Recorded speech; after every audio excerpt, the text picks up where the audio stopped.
Welcome, everybody, to Navigating Change, the podcast from Teibel Inc. I'm Pete Wright, and I am here once again with Howard Teibel. What do you think, Pete? Is this working for you? Well, I don't know. I mean, no one knows what we're talking about. It's no, Howard has come to me with a goatee, a full goatee, not just a chin strap. No, it's actually not that full. Not yet. And it's coming in. It's distinguished. It's a distinguished steely gray, and so it doesn't yet stand out from your face enough. It needs to be longer, like a Walt Mossberg kind of a thing. Yeah, and I start growing it, and you shave yours. I shaved the whole thing. You didn't even tell me that you were going to do. I was hoping that we would, between this and the Apple Watch. Which is fantastic. Don't get me started. You're very happy about that.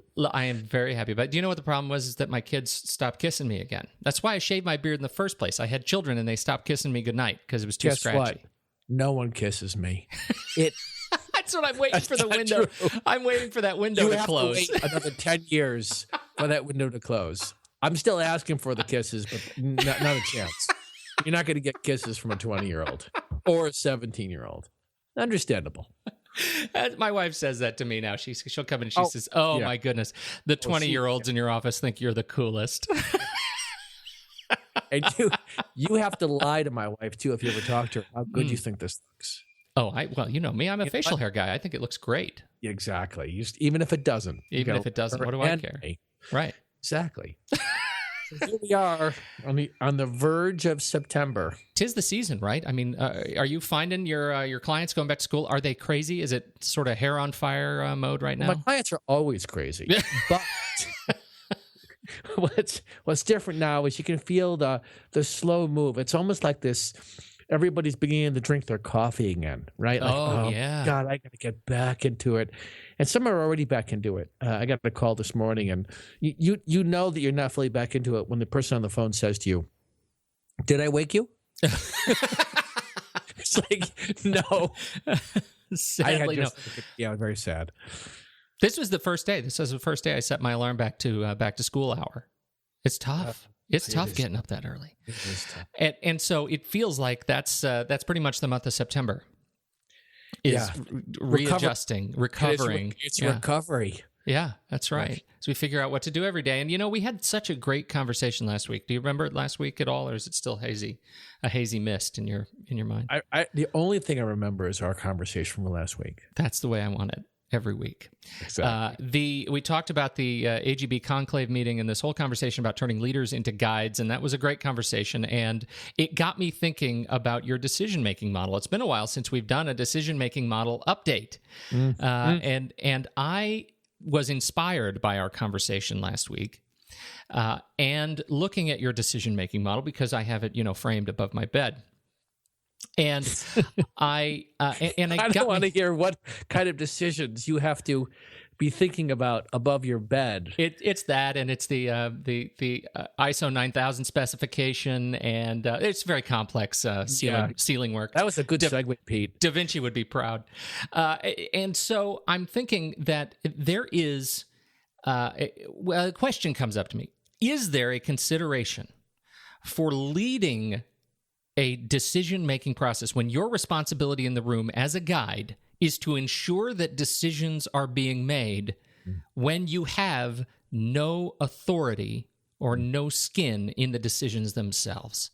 And that, I imagine, for the members of this conclave meeting was probably something lingering in the back of their minds. And then it got me thinking, hey, that's what you do every day. Do we need to talk about how that integrates into the decision-making model? And then you said, you know what? I've got more to talk about than that. And that catches everybody up to where we are right now. I would have loved to have been around when Cohen and Bradford were sitting around over coffee, and they said, somebody had this epiphany and said, how about a book title called Influence Without Authority?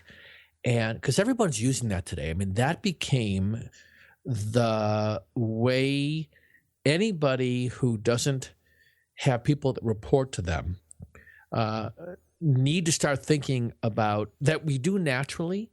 And I think at the heart of even leadership conversations, it's about influence, in often case without authority.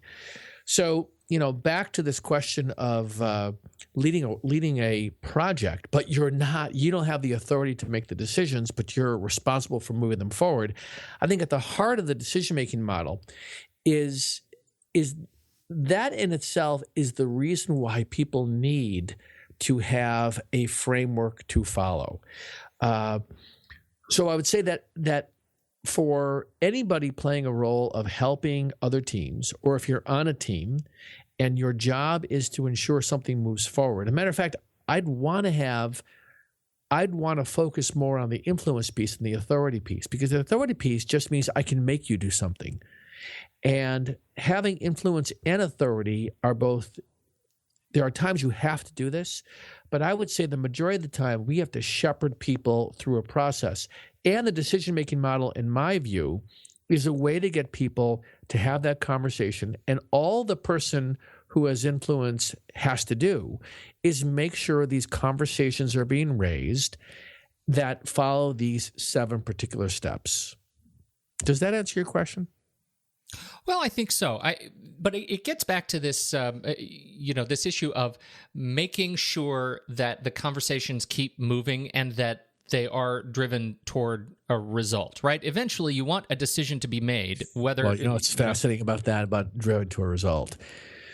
So I'm going to be leading a cabinet meeting, and I was having a conversation with the provost. And the provost and the chief business officer both have a similar commitment, but he was so clear with me. We got to have this guy on the show, too, at some time.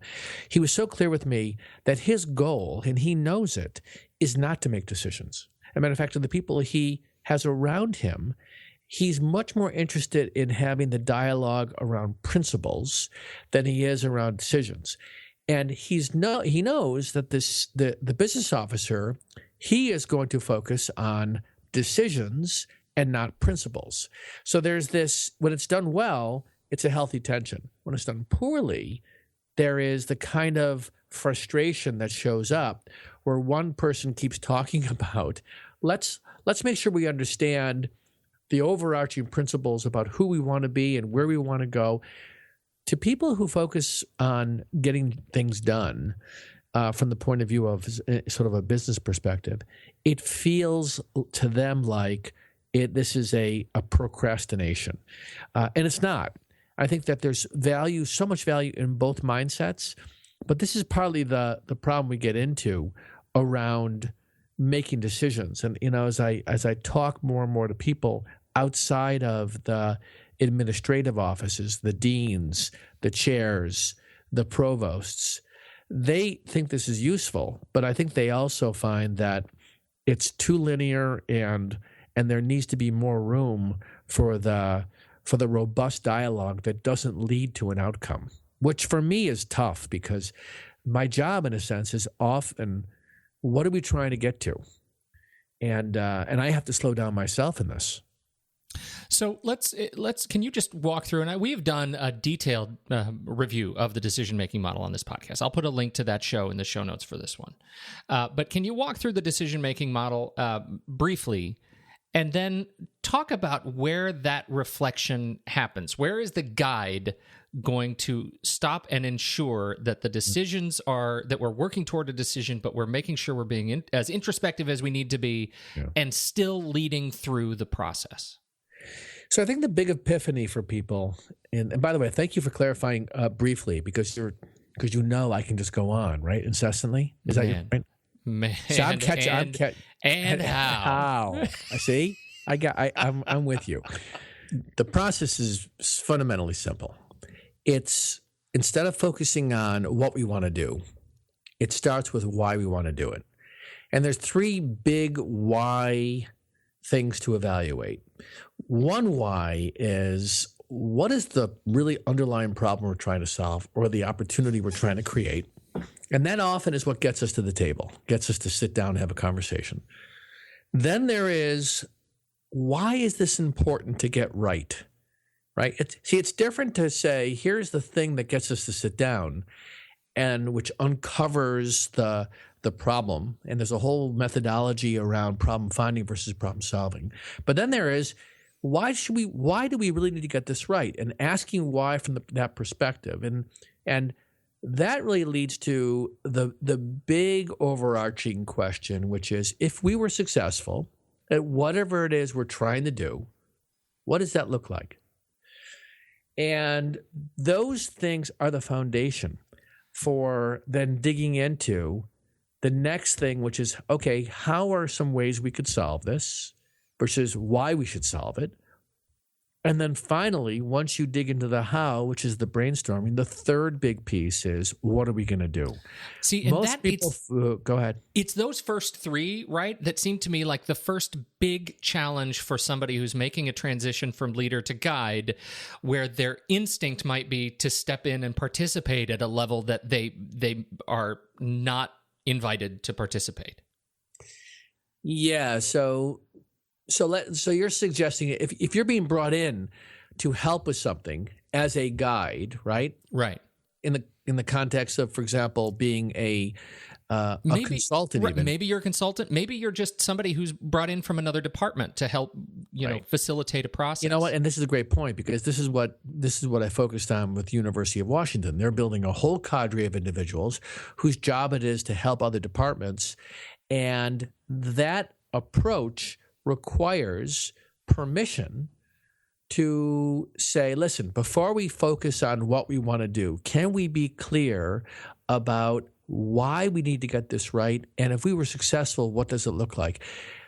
I cannot tell you overwhelmingly how many people end up walking away saying that was the most important part of this. Because most of us as type A personalities, right?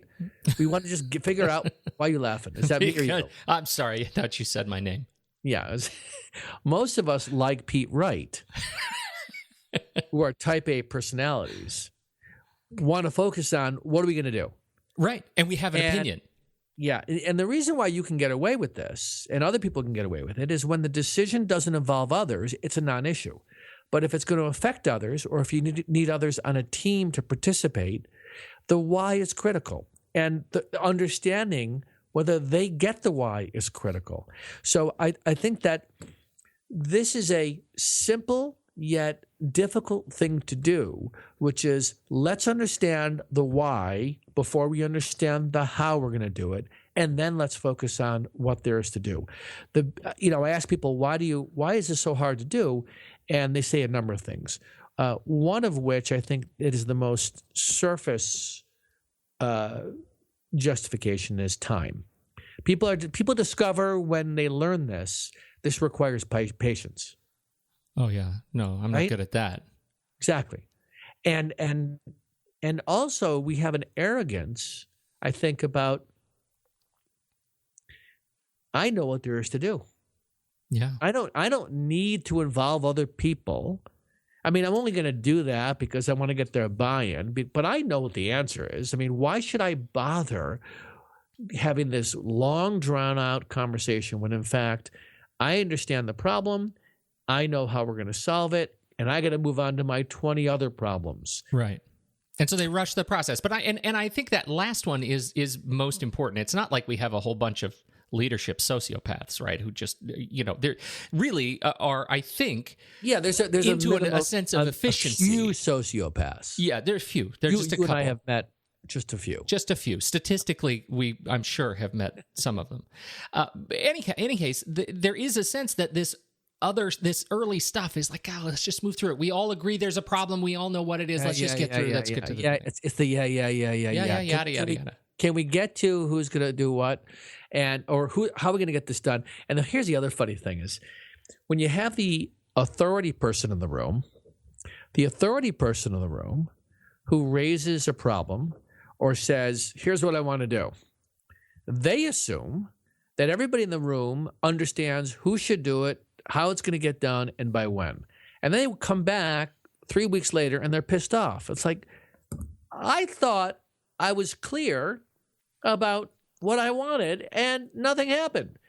And this is the painful wake-up call for lots of leaders, which is leaders who have people that report to them, is they assume if they open their mouth, people understand what they want, when they want it, and who should do it. And I can tell you 9 times out of 10, the people you're talking to who are nodding their heads in this appearance of like they get it, they don't get it. They really don't get it. They're probably scared to raise their hands and say something. Yes. Yeah. They don't want to look. They don't want to be the one in the room that appears. You know what it is? It's sort of like, I think the assumption is, okay, then when the meeting's over in 15 minutes, I'm going to think about this and I'll figure it out. But I'm not going to come off. It's almost like I think people don't want to come off as high maintenance. So they keep their mouth shut.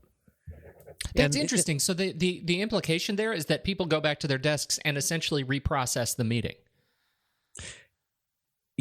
Yeah. As opposed to in the moment going, excuse me, Mr. or Mrs. Boss. Yeah.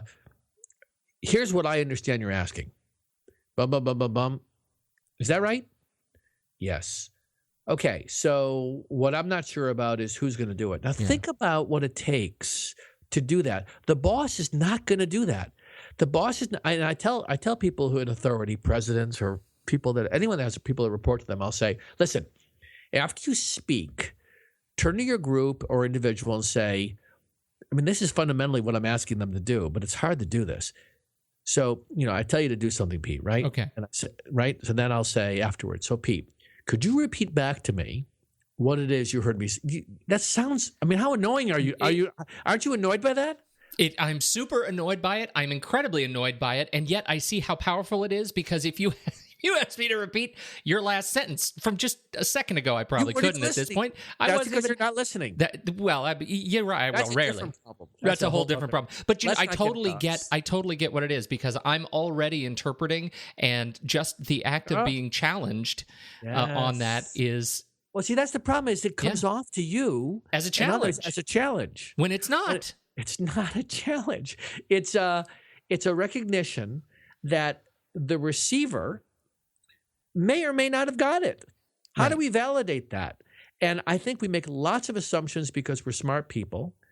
You get paid a nice salary. You're in this job. You made it through you haven't screwed up too badly yet. You must be able to understand my request. And I'm telling you, it's so funny. This is why things break down in groups, because we don't validate what's going on. At the heart of this process, it is a way of understanding what conversation you're in. Think about that.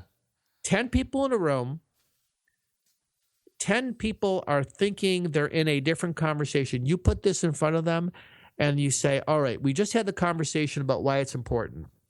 Let's now have a conversation about what the success looked like.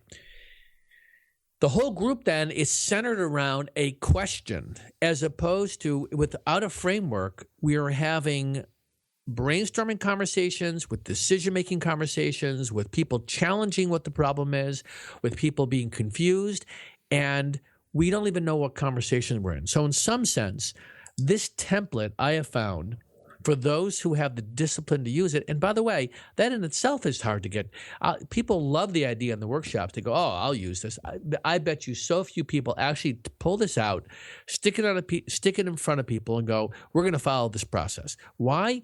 It almost feels like it's I think people are afraid of patronizing each other, right? Yeah. Like, I can do this. I've been making decisions my whole life. I don't need a process to follow. But behind closed doors, one-on-one, I can tell you most people would say this is really, really helpful. Them having the courage to execute this, put it in front of their boss and say, can we use this? I think most people are shy to do that. And that's where you can stand out as an influencer in your work, is to have, in a sense, more courage. I have to push myself to have more courage in situations. Whereas I would sit on my hands or maybe not say something, be willing to speak up. And that is the number one thing that can make such a difference in terms of having great impact, is be willing to speak up and say something that you might be uncomfortable saying, but I'm telling you, other people are thinking it in the room.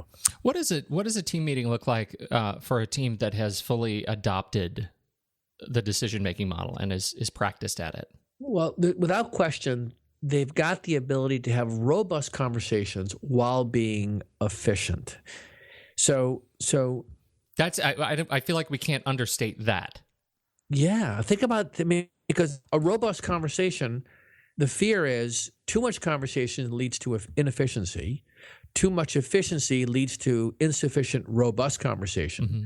This allows you to have robust conversation, but then efficiently move through the conversations you need to have. So the groups I've seen use this have walked out of meetings, fundamentally saying that wasn't a waste of time. Ugh. Right? Yeah. How many meetings are a waste of time? Yeah. And now we're doing more and more over video. I've been really practicing facilitating through video, and you can do it. You can do it really well. You need good technology. You need to use some tools to do this. I have my writing tool, taking control of screens. But I can tell you that so many meetings are just a waste of time. Mm-hmm. And that's because we don't know the conversation that we're in. That's at the heart of it, Pete. I love that, and you know what? I think I need to. I want to get that tattooed somewhere discreetly on my person. Understand what conversation you're in. If that's not a mantra for just daily life, can you tell me right now where you think you'd put that? Don't discreetly? you think it would be? Don't you think it would be a good collar around my arm, around my bicep, it could look like a bramble. It would be. I don't know. You might have to go. It would. It would go around too many times. Maybe that's the problem. I think you should just have the tattoo that says, "What's the problem?" What's your problem? What's your problem? You just raise it when you're having a difficult conversation with me, right? Yes. What's your problem? Turn it to your problem. I love it. As always, I'm glad that we had this conversation, Howard. I'm glad that I got to surprise you with a topic. It's a good idea. You gave me the top. It's fantastic. Occasionally, every once in a while, you blind squirrel finds a nut. This has been a real treat, Howard Teibel. Any other announcements we have coming up? Special events? Anything coming up right now? I think the next big one's coming up in October. We'll talk about that soon. Yeah, we'll talk about that soon. Yeah. Ikubo, and then I'm doing something for Nakubo, and lots of really cool stuff coming. It's a new year, Pete. I know, new year, new things. And keep your fingers crossed that the stock market, because we're recording this on a Monday, and this is Black Monday in China, so this is not a pretty day for a lot of people overseas. It is not. No comments about that. I am actually still thinking very much about our friends in Tianjin who are still rebuilding after that massive explosion from a couple of weeks ago. And so that's the kind of crash that I really feel strongly about. I think the market will recover. These other humans, think about the humans in your life. Yeah. It's amazing how that goes in the news. I was so focused on that for a while, and then the next news item comes out, and it becomes like, the old story. But you're absolutely right. Yeah. Well, thanks for ending on a high note. And you, as you do. Thanks, everybody, for downloading and listening. You can find us at TeibelInc.com, and you can subscribe to the podcast for free there. You can find us on iTunes, and we would love to hear from you. Find Howard Teibel at Howard Teibel on Twitter, or just, I'm at Pete Wright. I'd love to hear from you, too. Yeah, Pete's feeling lonely. You need to people need to reach out to Pete. And on behalf of Howard Teibel, I'm Pete Wright. We'll catch you next week on Navigating Change, the podcast from Teibel Inc.